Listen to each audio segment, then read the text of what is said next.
Good morning, everyone. Hello, everyone. Good morning. Please, if we could get the slides, maybe.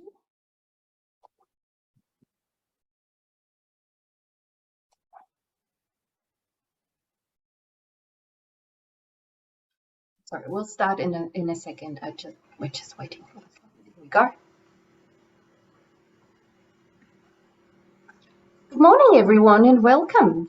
On behalf of the Australian Collaborative Education Network, ACEN, I welcome you to this August Critical Conversation meeting. My name is Beate Müller. I'm from University of Technology, Sydney, and I'm on the ACEN New South Wales ACT State Chapter. First and foremost, I would like to acknowledge the Cammeraygal people of the Ku-ring-gai Nation as the traditional custodians of the land on which I live and work on at the moment. Their sovereignty was never ceded, and the processes of colonisation, occupation and incarceration that began over 200 years ago continue to this day. I acknowledge their living culture and their unique role in the life of the Sydney North Shore region and pay my respects to the elders past and present. I would also like to extend my respect to all Aboriginal and Torres Strait Islander people who are here with us today, sharing their knowledge and experiences. And I would like to ask you to maybe join me in acknowledging the country that you're on and also maybe introducing yourself, the institution you're from in the chat to continue the ancient traditions of oral knowledge sharing and learning from each other. So welcome everyone. A couple of housekeeping things before we start today's session. If you get kicked out for whatever reason, try to log in with the same URL or use the Zoom ID. If that doesn't work and something major happens, maybe just wait for an email with further instructions. Today's session will go for about an hour. I'll try to keep my part short. We'll have a presenter at the beginning that I will introduce in a minute, and we will then move into, for about 10-15 minutes, I assume, and we will then move into breakout rooms, and we have a couple of questions and topics for you prepared to discuss today. So today's topic is very close to my heart as an academic and a researcher in IWIL, so in the international will space. And after a hibernation period of over 2 years now, I was just able to welcome back my first cohort of students undertaking international short-term programs. So in today's session, we want to explore how we are preparing students at university with the cultural competencies to work internationally. We'll explore how students are accessing international work experiences and discuss challenges, opportunities, benefits, and so on to better prepare our global citizens. So next slide, please. So first of all, let me introduce our wonderful facilitators here today. One of them will be in a breakout room with you later.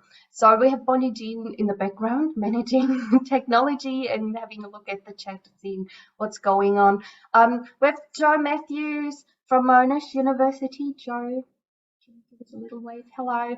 We have Robin Eckberg and we have also Heather Pate from Edith Cowan University. Give us a little bit.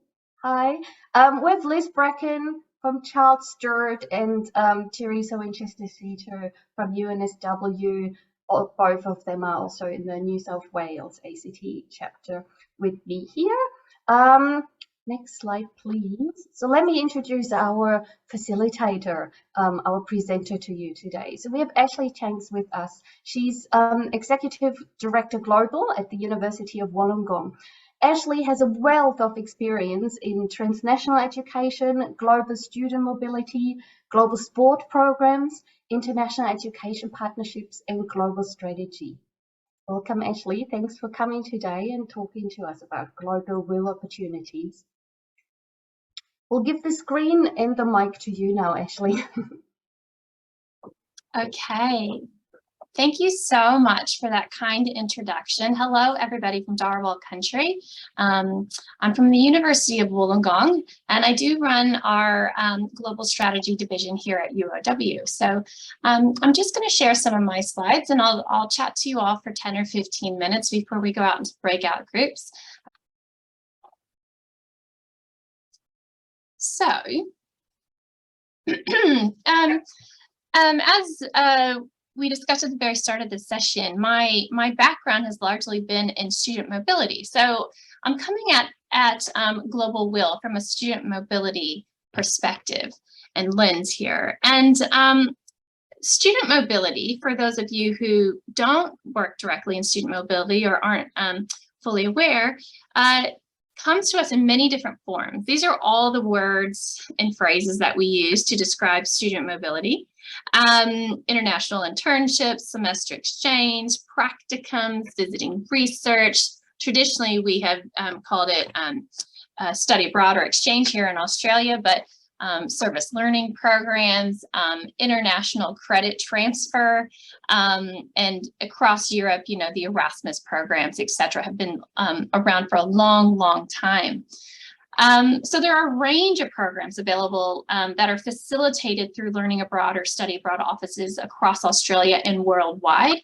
And these now even constitute things like COIL, so collaborative online learning, or OIL, online international learning, and all of these nice acronyms that have come to play since the pandemic has really exacerbated the need for more virtual learning types of programs. However, learning abroad is not new to Australia, and international internships are not a new thing. So Global WIL is not a new thing. Australia has been very, very active in the learning abroad space. So in the last, what I call real intake for student mobility in 2019, prior to the pandemic, Australia sent over 58,000 students offshore to go and study or learn or intern at overseas institutions and companies. About 20% of that total were specifically doing internships in Global WIL programs. So that's not a small number. We're talking about 1 in 4 Australian undergraduate students are having an international learning experience or international internship experience. So it's actually quite a large percentage of our student body that are having these programs. And this actually compares really favorably to our counterparts in the United States and in Europe, which we've always traditionally looked upon as sort of the gold standards in learning abroad programs. In the United States, the Open Doors reports that 16% of their undergraduate graduating body participates in programs such as these, whereas in the UK it's 9%. So you know, you can kind of see that Australia is actually really leading the way in many regards, and we have exponentially grown over the years. Here at UOW, we're no different. You know, for a medium-sized institution, we're quite proud of the work that we've been able to achieve over the last 25 years in this space. In 2019, we sent over just 750 students to go and study and intern overseas. And throughout the life of our program here at UOW, we've sent abroad over 10,000 students. So, you know, we're very happy with that. There could always be more, of course. But, you know, I'm very proud to report that at now, you know, where we're starting to come out of the pandemic, we've already reached 93% of our 2019 figures. So, you know, business is really very much back, and students are very much, you know, wanting to get on those planes and go and study and intern overseas now. It's long been known about the benefits of learning abroad and interning abroad, and there's a lot of emerging research in this area. We know that learning and interning overseas, it promotes creative thinking skills, lifelong learning, language skills if you're in a country with a second language, ability to apply your knowledge. And the research even actually points to higher graduation rates and higher GPA for some students has a lot to do with obtaining employment post-graduation, and also for those students who are classified as at-risk students in their university studies, participating in a learning abroad program has actually shown to assist those students to have better outcomes. Now, looking at a study done with one of our great researchers that works at the University of Melbourne, Davina Potts, who researches and has been in this area of learning abroad for a long time, she did a study in 2020 to look at the impact of learning abroad and the lifelong career outcomes of learning abroad. And these were some of the impacts that she was able to show. So students reported that their overseas learning experience had either a very positive or a positive impact. So developing skills to support their professional role came out at 85% of students who reported this outcome from doing an overseas learning program. 66% long-term career prospects. Obtaining your first job in your field of study, very important to all of us in international education, 59%, and you can see the rest there. Internships specifically, when we drill down to internships specifically, and this is internships overseas, they have been shown, and the students have reported that these are the top areas here that came out of doing an internship overseas. So again, obtaining your first job, obtaining subsequent jobs, problem solving and teamwork skills. So we all know, and we probably, I assume, have all traveled overseas and at some point in time have had a problem with our travel. And so that problem solving is evident without even having to do, you know, a complex program, but the problem solving, but the teamwork skills that come with doing an internship or a learning abroad program overseas are very evident. And it shows in this survey of 36 universities here in Australia. So just kind of taking it back a bit, if we look at the start of the pandemic, learning abroad offices and universities came to a real halt. And it's one of very few industries that basically went down to zero. You know, borders closed and we brought all our students back, and all the students were here with us, we had to send back home. So it was a hard time for everybody, and we are still, you know, going through the ripple effect of that. But what we were able to do was to take a moment and go back and look at our students that we had been sending abroad and take a close look at UOW. This is just a snapshot that I like to show sometimes to showcase that when we took a deep dive into our data, we were only reaching about 12% of what we classify as all of the equity groups here at UOW. Only 12% of those equity groups. So that's, you know, a very small and sad number. You know, we were reaching nearly 25% of the student body was able to have a learning abroad experience. But when we drilled down to who those people were, they weren't necessarily the students that, you know, they were only the students that you would say were able to afford to go abroad, or able to afford to leave their part-time work to go abroad, or, you know, had circumstances in place to allow them to do that. So, you know, this was a picture that we wanted to look at how can we fix this. And it also gave us an opportunity to say, okay, well, if these students couldn't go abroad for a variety of reasons, we're now in a situation where nobody can go abroad. So what do we do? So I'll just give you two quick examples of what we did here at UOW for Global WIL. So like many Australian universities, we had a very large cohort of students in China who were studying with UOW, had gone home for their for the Chinese New Year, and were not able then to return back to Australia to continue studying their degrees with us. And what we decided to do was to partner with one of our third-party providers, CIS Australia, who we've worked with for a long period of time, generally who provide outbound mobility programs for our students. But CIS Australia had partners, staff working in country across the globe, and one of them in China. And we were able then to think about placing our Chinese students stuck in China, but giving them an opportunity to have a face-to-face experience in Shanghai at a top global organization. This is not your typical learning abroad program or something that we would have ever done before. It's not usually what we think of when we think of learning abroad. But, you know, students who were UOW students, not able to go anywhere, they were actually already in, you know, one of the biggest cities in the world, and we had opportunities there for them. We were able to facilitate from Australia to allow them to have an internship experience in Shanghai.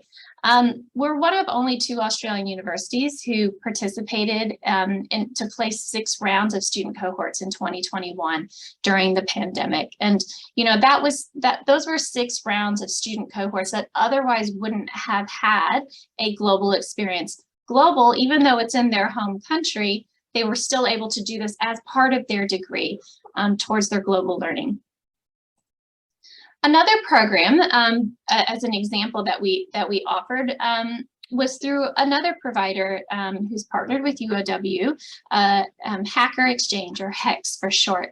So we've also worked with Hacker Exchange for quite some time. Hacker Exchange provides immersive global entrepreneurship programs, generally in Singapore, Tel Aviv, and the Silicon Valley. And they also then were able, like a lot of people, to pivot to virtual. So that meant that we were still able to continue with our programs for any of our students, not only located here in Australia, but those students, like our international students who were located all over the world and unable to get back to Australia. We were able to offer them these 2 different programs. They have the APAC Discovery Program and the Global Innovation Internship. These were 2 really great examples of programs that our students were able to do from anywhere, essentially. And also the really great thing about these programs, for domestic Australian students, we were also able to offer them Australian government funding to participate in the programs through the New Colombo Plan, the DFAT funding program that has substantially kickstarted the Asia Pacific mobility learning for Australian universities. So I guess, you know, the long story there, short story there of this, you know, these are a couple of examples that I just showed, but over the pandemic, UOW was able to send nearly 300 students on global learning programs. The majority of these were actually WIL programs. We found that the most students that were mostly interested in programs virtually were those that were internships, and not necessarily where you were just studying online, because students everywhere were doing that anyway.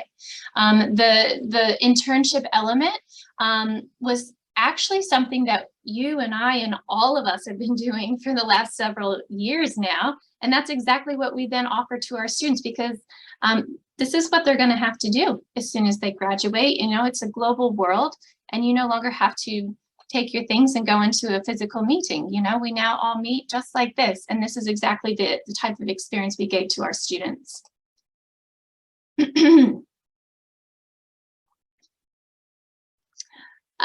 So something that, you know, coming out of all of this, there's been some more work in the learning abroad space.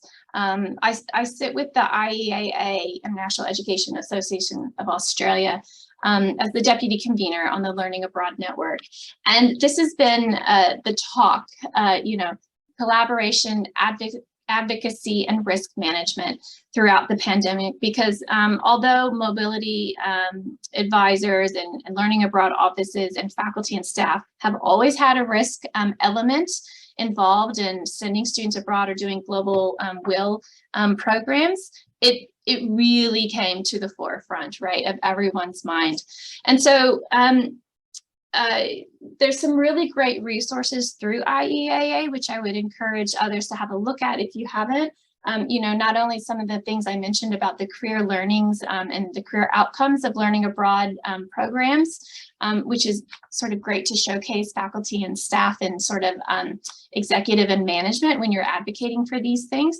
But there's also some reports that were recently written on risk management and how you do this in a global context. just as an example, and we'll break out into groups shortly here to discuss this further, but I would encourage you, if you haven't already, to ensure that your learning abroad office or your faculty office are collaborating, and that they're working with governance teams and work health and safety teams. A lot of times, all of these elements and offices, you know, we tend to all work in silos a little bit and create our own resources, but there are actually a lot of policies and procedures that, you know, might come very similar to what you'd need to use for global WIL experiences, but you need to advocate for the elements of those policies and processes that you need to add into them so that you adequately cover global WIL experiences. For example, all universities are going to have a travel policy and procedure. Does your travel policy and procedure, is it appropriate for global WIL experiences for students? Everybody would have a crisis response and critical incident management plan. Again, is that appropriate for an offshore placement? You know, does it cover all of the elements of what you would do if somebody overseas were involved in a critical incident? Or is it very much Australian focused or campus focused? WHS would have off-campus activity procedures. A lot of universities now have their WIL placement procedures. And these are the types of things that you all would want to be involved in and advocate for the elements of those policies and procedures, and ensure that you're working with the governance teams, and ensure that you're working with your learning abroad team and your faculties, because everybody would have their own views on these types of policies and procedures. But, you know, not everybody's an expert in global WIL or overseas placements. And so working together, you can advocate for the right kind of support for students. So that's basically my presentation. I just threw those questions up there, and I know that we sort of threw them up there at the front. So we're going to break out to groups here shortly, but I would really love if you all were able to talk about the differences between global and local contexts and practices in WIL, because there are many different elements that we need to think about with a global WIL experience. Going back to risks again, risk for all the different stakeholders involved. And then lastly, discussing the opportunities that exist for global WIL into the future. I think the pandemic has really opened up our eyes into what's possible virtually. And, you know, I think, you know, the world is our oyster and things are going to continue to evolve. So thank you very much for your attention. It was really lovely, and I really thank you for inviting me to come and speak to you all today. Thanks. Thank you very much, Ashley. We'll soon open the breakout rooms. We'll have about 20 minutes in the breakout rooms. Use the time to get to know each other, introduce each other, and then discuss these 3 focus points that Ashley just introduced. So I'll see you back 11:45 then.